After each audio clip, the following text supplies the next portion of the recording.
It is fall break here, which means we have both Roman and Leo to help out with today's whiteboard video. We're actually on episode number 14. Can you guys tell everybody what we're going to be talking about? Factor investing. Factor investing. This may be a new term for everybody out there. It's just an additional step beyond your regular conversation about diversification. So I'm going to let the boys quietly go back and do some drawing. And we'll talk a little bit real quick about factor investing. Just as every whiteboard video, this is not designed to give you everything you need to know, but put it on your radar, let you determine if you want to learn more about it, talk to your financial advisor about how it might fit into your investment plan. So we'll be real quick.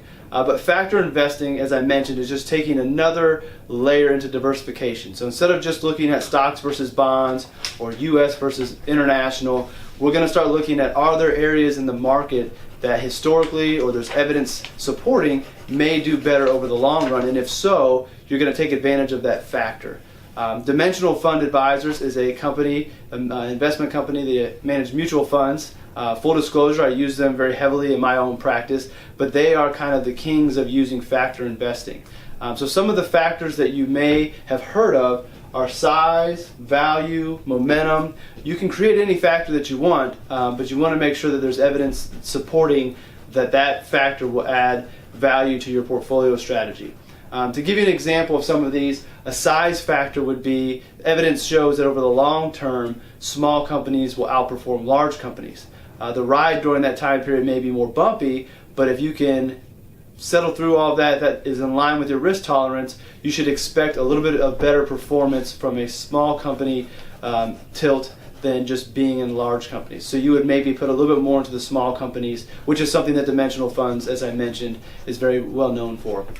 Another one would be value. There's a value premium that, again, evidence suggests that value will outperform growth, which are just two different styles of investing. Value, you can kind of think of buying stocks on sale. Growth are your more expensive stocks. So your Teslas and Amazons of the world would fall under growth. Value historically will outperform over the long term, but if you look at recent history, growth has blown value out of the water. So just because these factors and tilting towards these factors should, based off of evidence, lead to better performance, doesn't always guarantee that, and there will be periods of time where a factor may be out of favor. So value has been out of favor as of late. The trick is to not chase factors and not deviate from the factor that you've chosen, because you want to make sure that when that factor comes back into play, it is there to help you out and you haven't abandoned it too early. And finally, momentum is more of a newer factor. It's a little bit harder of a factor to work because you have to be constantly monitoring and seeing what companies have momentum. So momentum just means they're doing very well as of recent, and there's been studies that show stocks that have done well the last 6 months will continue to do well over the next 6 months, and stocks that have done poorly over the last 6 months will continue to do poorly over the next 6 months. Again, none of this is guaranteed. This is not meant to say this is what you should expect, but there's a lot of evidence, a lot of numbers that support these factors and using them in your portfolio. So you can use these factors to give you maybe a little bit of an advantage in your portfolio if you have the risk tolerance and the time horizon to do that. If you're interested in factor investing, there's a great book that I'll recommend, and I'll take a close-up picture of it. But there is, Larry Swedroe is one of the grandfathers of factor-based investing, and he wrote a book with Andrew Birkin that is very well written, gives you a lot of basics behind it, and it's the complete guide to factor-based investing. So if you're interested in learning more about factors, talk to your financial advisor, maybe pick this book up, read a little bit more about it, and then determine how it might work in your portfolio.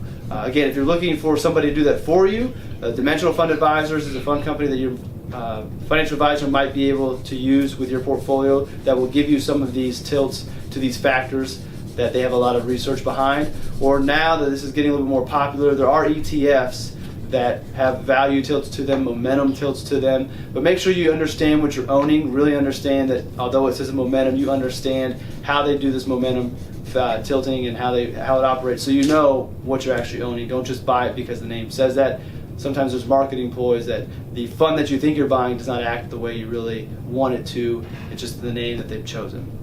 So today ended up being a little bit longer than I expected, but a lot of things I wanted to put out there. Again, factor investing is just one more level of diversification, being a little bit more specific and trying to take advantage of areas of the market that have historically, which is not guaranteed will happen in the future, but have historically led to outperformance or advantages in investing and incorporating some of that into your portfolio.